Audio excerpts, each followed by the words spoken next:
दोस्तों, सऊदी अरब का ईरान ने साथ दिया है। ईरान के विदेश मंत्री ने कहा है कि फिलिस्तीन के मुद्दे को कभी भी सऊदी अरब ने अपनी बातचीत से अलग किया ही नहीं था। जब इजराइल से नॉर्मलाइजेशन की बात हो भी रही थी, तब भी फिलिस्तीन का मुद्दा सऊदी अरब ने सबसे ऊपर रखा था। पहली बार ऐसा हुआ है कि सऊदी अरब के लिए ईरान मीडिया को और दुनिया को सफाई दे रहा है। ये अच्छी बात है और इस बात से ये साफ दर्शाया जा रहा है कि किस तरह से अब सऊदी अरब और ईरान करीब आ गए हैं।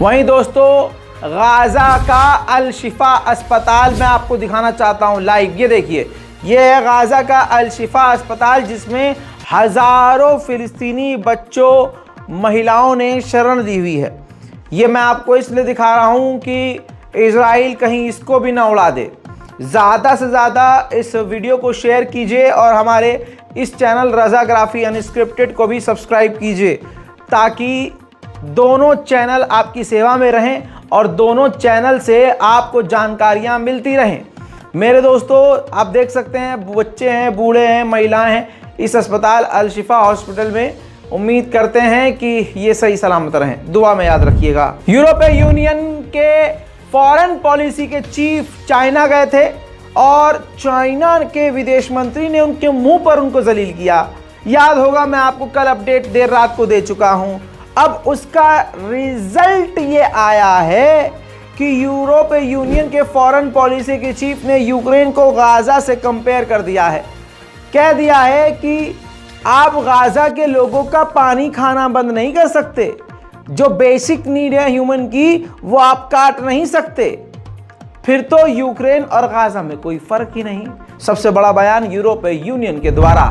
उधर इजरायली अखबार के द्वारा अपडेट ये सामने आ रहा है कि इजराइल की मिलिट्री ने गाजा पर और बड़ा हमला करने की तैयारी कर ली है। दोस्तों, जब हमास ने पहले दिन हमला किया तो इजराइल का एक हेलीकॉप्टर मार गिराया था। मैंने आपको ये बताया था। लीजिए, फुल स्क्रीन पर उसके परखच्चे देख लीजिए।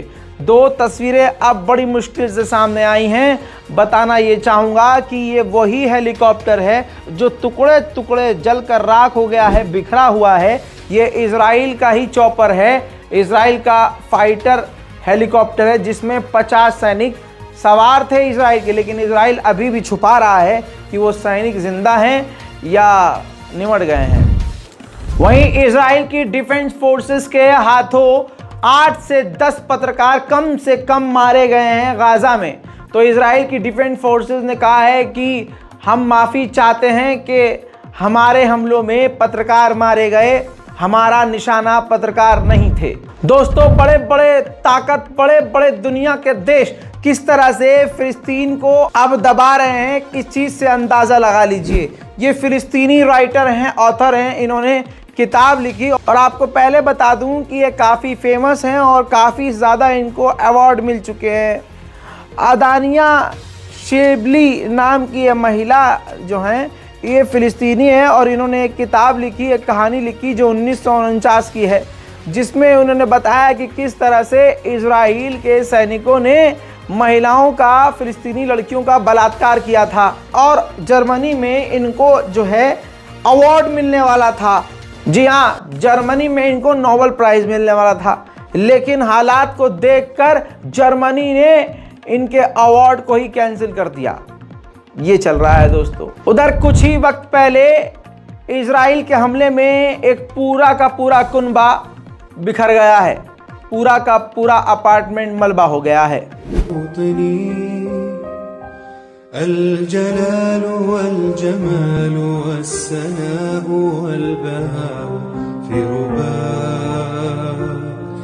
रुबा वल हयात वन नजात वल हना वर रजा फी हवाक फी हवा हल अराक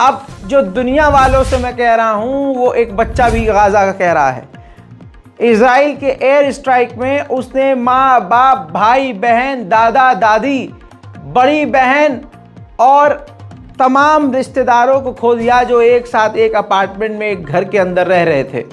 वो चीख चीख कर अरब से सवाल कर रहा है। जो गैर हैं उनको तो छोड़ ही दीजिए, अपनों से सवाल कब्र में भी किया जाएगा और दुनिया में भी किया जा रहा है। बच्चा रो के कहता है कि अरब कहाँ हैं, क्यों नहीं बोल रहे हैं मुसलमान। सुनिए।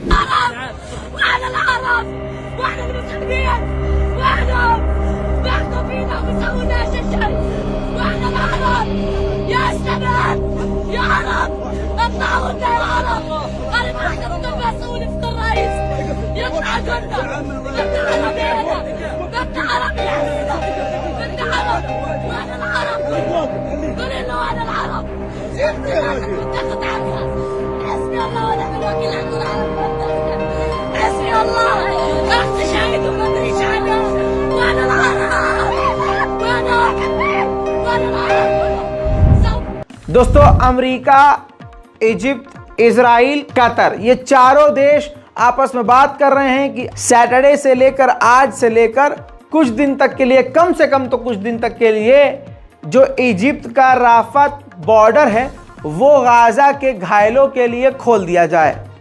अभी तक इस पर कोई फैसला नहीं आया है।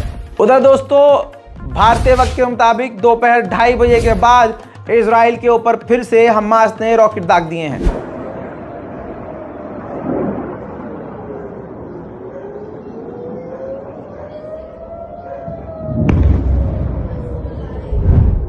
आंकड़े में आपको बता दूं तो गाजा की 1300 बिल्डिंगों को इजराइल अब तक तबाह कर चुका है।